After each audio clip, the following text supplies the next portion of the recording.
Jika reformasi masih gagal dilakukan Polri, apa konsekuensinya yang menurut Prof. Adrianus? Ya, di negara-negara demokratis itu situasinya tektok tuh. Jadi ketika masyarakat tidak puas dengan pelayanan polisi, masyarakat lalu ngomong mengenai dua hal. Abolish the police, hilangkan polisinya, sementara itu nggak mungkin juga kan. Yang kedua yang lebih moderat adalah defund the police, kurangi anggarannya. Jadi kalau kita kembali pada konteks Polri misalnya, Polri sekarang ada 110 ya, kalau nggak salah Mas Nasir ya, maka misalnya anggaran operasionalnya dipotong. Tentu itu kan tidak pas juga, karena menurut saya juga dalam hal ini, anggaran Polri sebenarnya belum ideal. Tapi dalam konteks tadi, kalau kita bicara presisi ya, akuntabilitas kalau menurut konteks Kapolri, maka mungkin itu yang kemudian lalu bisa menjadi pemicu bagi Polri untuk kemudian menekan sekeras-kerasnya angka penyimpangan. Saya tahu tidak mungkin nol, karena siapa tahu ya kita bicara mengenai rambut boleh hitam tapi hati siapa tahu gitu.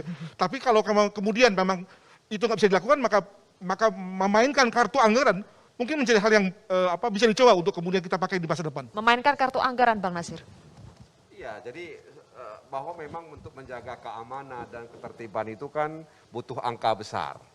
Ya, butuh angka besar. Nah, tinggal bagaimana kemudian, tadi saya katakan kan, parlemen itu perlu mengawasi penggunaan anggaran. Dan sebenarnya kan penggunaan anggaran itu sudah ada plotnya masing-masing. Nah, tinggal bagaimana kemudian sektor-sektor lain ya itu harus dibiayai. Meskipun dalam perjalanannya kasus itu kan banyak yang tadi diduga. Ya dialokasikan misalnya untuk satu Kapolda kasus ini sekian. Tapi dalam perjalanannya kasus itu bertambah-tambah. Nah, pertanyaannya bagaimana mereka menghandle kasus itu dengan biaya yang cekak gitu. Akhirnya kata pimpinan, pandai-pandai kau lah, kira-kira begitu kan. Nah, kalau sudah menggunakan bahasa pandai-pandai kau, ini kan bisa ada kompromi dalam pelayanan. Nah, karena itu yang harus kita atasi. Nah, karena itu pimpinan, mulai dari paling atas, terus ke bawah, itu harus memperhatikan ini. Nah, karena itu memang, ini kan tidak bisa kemudian berjalan sendiri. Ada kementerian lembaga lain yang juga ikut membangun kesadaran hukum masyarakat gitu loh. Jadi jangan kemudian institusi kepolisian, institusi aparat penegak hukum kita perbaiki, tapi budaya hukum di tengah-tengah masyarakat enggak kita perbaiki. Ini sama saja kemudian kita tidak membuat bendungan, alirnya mengalir terus. Akhirnya teman-teman polisi yang capek. Mereka bekerja 24 jam, tapi gajinya bukan 24 jam. Mas Isnur, jadi bagaimana supaya reformasi ini tidak hanya sekedar basa-basi? Dinamika yang terjadi, kepolisian berubah tuh itu reaksi. Tapi apa aksinya? Aksinya adalah masyarakat sipil yang kritis. Di mana-mana berteriak, ngasih masukan dan direspon baik. Ini yang penting dipertahankan. Semakin masyarakat itu mengkritik polisi, semakin keras dia, semakin terbuka dia, lindungi masyarakat yang seperti ini. Jangan kemudian polisi sensitif, apalagi mengkritik polisi langsung dipanggil, ditangkap dan lain-lain. Maka suasana orang bebas bicara, berpendapat, menyampaikan data itu penting dilindungi. Jangan sampai akhirnya tertutup bicaranya, ruang-ruang untuk perubahan nggak terjadi. Mas Kurnia? Iya, memang tadi soal pengawasan ya. Itu yang penting untuk dilakukan oleh eksekutif dan legislatif.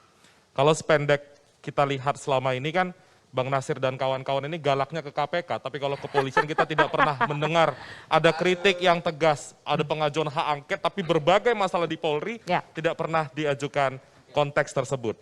Selain dari itu juga saya ingin bicara soal bagaimana Kapolri bisa memastikan atau tidak pakeu istilah Prof. Meliala tadi kepada pangkat yang mungkin di bawahnya tapi senior dari Pak Kapolri.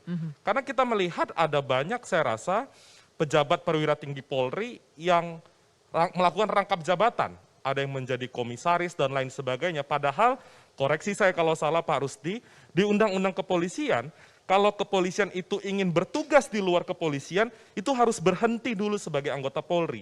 Kenapa ini penting? Karena ada potensi konflik kepentingan.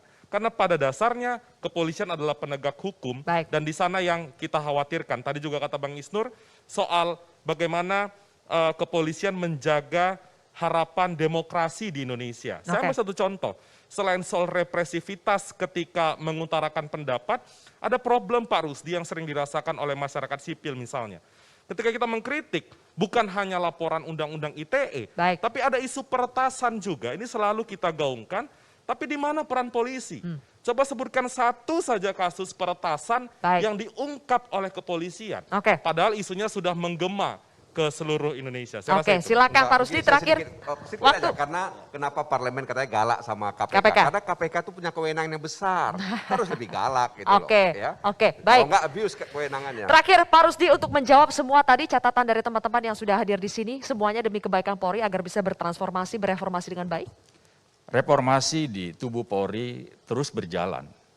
Dan itu kami lakukan dengan satu kesadaran, bukan desakan. Sekarang kami berjalan dengan Polri presisi. 16 program prioritas Kapolri, 4 di dalamnya tadi, transformasi organisasi, transformasi operasional, transformasi pelayanan publik, dan transformasi pengawasan. Sekarang buktinya nyata. Survei dari indikator 80,2. Ini satu realita. Kedua, ini pun satu realita. Penanganan COVID dan juga vaksinasi, kami bersama yang lain mendapat satu apresiasi. Ini bagian bahwa reformasi di kami jalan itu dengan penuh kesadaran. Dan kami yakin ke depan kami akan semakin baik sesuai dengan harapan Dan silakan masyarakat. Bapak-Bapak ini kalau mau mengawal, memberikan kritik silakan ya. Dan sekali lagi, Pak Kapolri mengatakan bahwa dengan tegas dan jelas, Polri bukan organisasi anti kritik. Mudah-mudahan Buktinya, kita bisa pegang ini pada tanggal kata-katanya Pak Rusdi. 30 Oktober ada kegiatan lomba mural dan besok akan ada lomba orasi unjuk rasa. Oke. Ialah Kapolri. Ini membuktikan bahwa kita semakin terbuka, semakin memahami masalah kebebasan Mudah-mudahan yang tidak berpendapat ikut lomba warga pun negara. sekalipun kalau mau mengkritik tetap difasilitasi ya Pak. Betul Oke. sekali. Baik, terima kasih Pak Rusdi, Bang Nasir, Bang Edi, Prof Adrianus, Mas Kurnia dan juga Mas Isnur telah bergabung bersama kami di Kontroversi pada malam hari ini. Pemirsa, demikianlah Kontroversi. Saya Zilvia Iskandar pamit undur diri. Terima kasih telah menyaksikan Kontroversi. Kita ketemu lagi minggu depan. Sampai jumpa.